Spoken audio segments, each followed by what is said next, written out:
bird's eye view check to make sure both the colouring and the shape of the bird is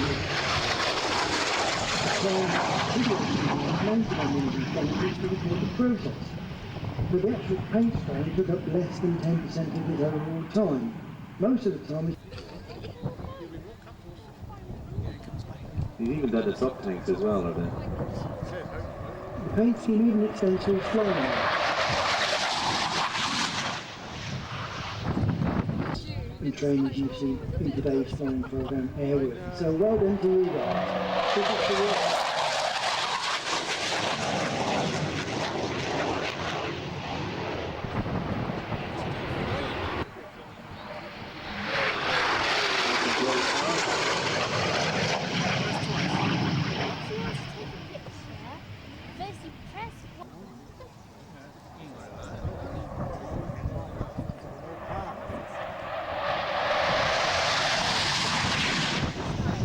And then continued on with the Nat single-seat fighter, which made its first flight in July of 1955.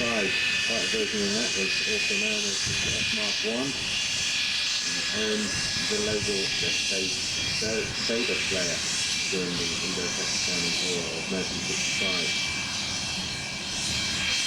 In combat, the national security in the English side said it was almost impossible to do until it was often too late for the larger adversaries to defend themselves.